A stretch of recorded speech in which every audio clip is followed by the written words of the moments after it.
Okay, do we still stone people? Part two here. So as I was saying before, the adulterous woman was clearly caught in adultery, and he didn't stone her. He even told her to go and sin no more. So he knew she had sinned. Mercy and not sacrifice is what he wants. We'll get to that. The next point he shows us here that it's done away with is in John 4 with the woman at the well. He says to her, she says in verse 20, our fathers worshipped in this mountain, and you say that in Jerusalem is a place where men ought to worship. Yeshua said unto her, and what they do at worship in there? They sacrificed animals. He even tosses the tables when they were selling them. Yeshua said unto her, woman, believe me, the hour comes when you shall neither in this mountain nor yet at Jerusalem worship the Father. Ye worship ye know not what. We know what we worship, for salvation is of the Jews. But the hour cometh, and now is, now, not 70 AD, when the true worshipers shall worship the Father in spirit and in truth, for the Father seeks such to worship him. God is a spirit, and they that worship him must worship him in spirit and in truth. So he's not saying soon the temple is going to be destroyed and you're going to worship wherever you want. No, he said it's now. It is now. Okay, so he was doing away with it. You don't have to go to this place with your animals.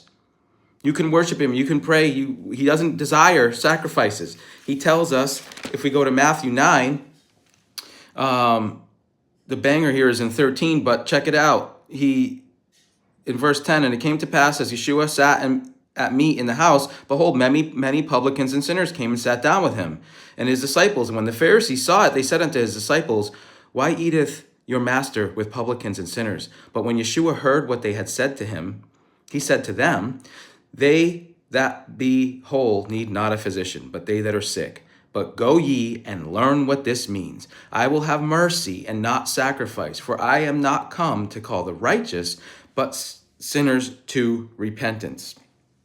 Now go learn what this means. You can go check out Hosea 6:6 to determine what that is, and that's what you should do. He came to do away with stoning and sacrificial law.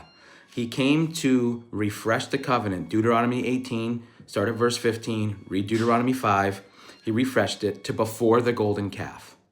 Yes, there's a lot of things that got put in place that you can't do that are after the covenant, but you wouldn't do them if you were keeping the covenant anyway. You're not going to sleep with animals. You're not going to sleep with your mother. You're not going to prostitute your daughter if you're in covenant keeping the 10 commandments, because John 14, starting at 15, tells us if you love him and you keep his commandments, he's going to send the spirit of truth to bring all things to remembrance, and your conviction's going to go off the charts.